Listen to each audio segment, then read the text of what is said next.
What does it take to foster a culture of innovation in a successful, well-established company? When the tried and true methods are delivering results, how do you convince your team to think differently? This is the challenge facing David Homer, president of General Mills Canada, as he seeks to infuse a spirit of innovation across the organization. Welcome to Business Model Hackers, where we explore business strategy and management tools through case studies. Each week, we examine real-world applications of concepts and frameworks using case studies from research and our team's engagements. To protect confidentiality, some details may be altered, but the lessons remain authentic. Get ready to uncover insights behind influential business decisions. In today's episode, we'll explore the case of General Mills, more specifically, General Mills Canada. As a subsidiary of a successful global food giant, in 2010, it found itself at a crossroads. Despite strong performance, there were signs that the growth was plateauing. And this episode is about the subsidiary's challenges as it grappled with the question of how to become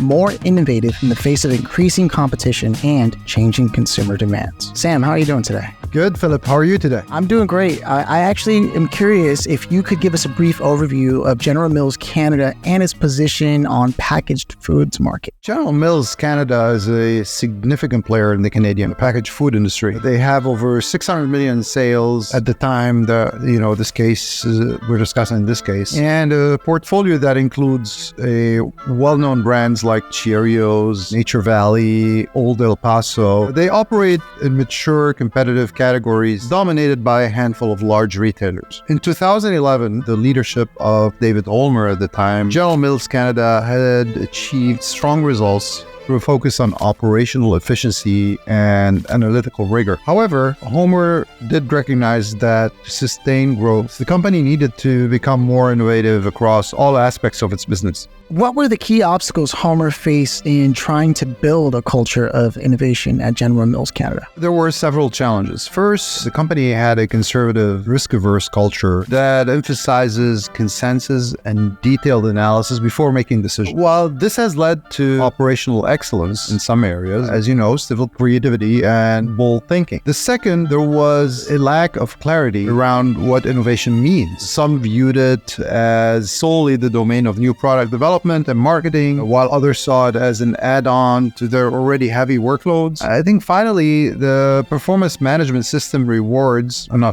lastly, the performance management system rewards they had focused on consistencies and hitting short-term targets, which meant discouraging experimentation and risk-taking. Employees were naturally worried that failure could derail their career, even though Homer himself has had failures that didn't stop his progression. What steps did General Mills Canada take so far to promote innovation? Homer had initiated conversations with his senior leadership team about the meaning and importance of innovation. He also signaled his openness to ideas that may not have perfect data or consensus behind. However, these initial efforts were met with skepticism and resistance for the same reasons I discussed earlier. Employees weren't sure whether the appetite for innovation is genuine, whether their workloads will allow time for creative thinking. There was also uncertainty about how to innovate within the company's existing structures and processes. What approaches could General Mills Canada consider to accelerate its innovation journey? One key principle that we discuss often is the power of small bets,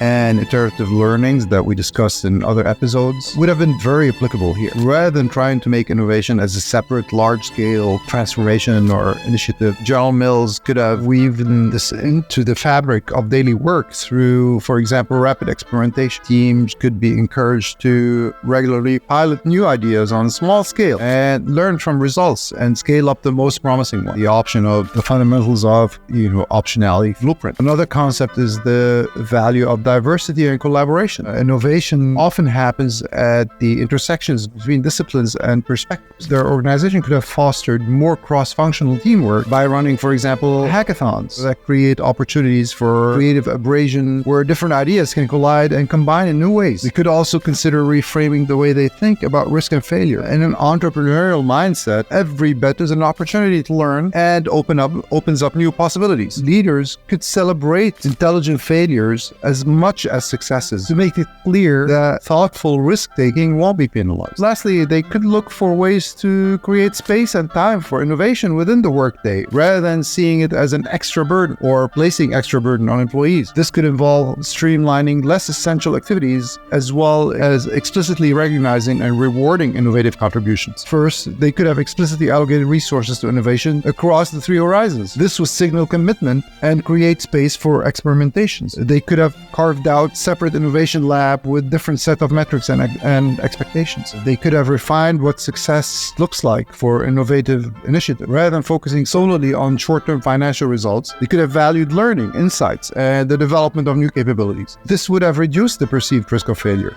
If General Mills Canada became more innovative, what could it look like in practice? A more innovative General Mills Canada would be nimble, adaptable, and continually evolving. We'd see bolder product ideas getting to market faster, as well as creative solutions emerging in areas like marketing, sales, and supply chain. Employees at all levels would feel empowered to spot opportunities and experiment with new approaches. Crucially, this innovation would be in service of clear strategic priorities, not just innovation for its own sake. So the company would get better at quickly validating and scaling the ideas with the greatest potential to drive growth and competitive advantage. Transforming a culture is never easy, and it doesn't happen overnight. But by embracing the principle of optionalities, iterative learning, and intelligent risk-taking, and openness to new possibilities, the organization can build an innovation engine to power its next chapter of success. Homer's challenge then was to lead the way in turning that aspiration into reality. Well, I think that wraps up our discussion for today. Thank you for tuning in to the Business Model Hackers podcast. For more insights and updates, visit businessmodelhackers.com, and don't forget to follow our social media channels. Also, a special invite to our listeners. Join our email list at businessmodelhackers.com to access exclusive downloadable resources. These materials offer an in-depth information on all the tools and trends and case studies we discuss on the show and much more. Until next time, keep hacking and innovating.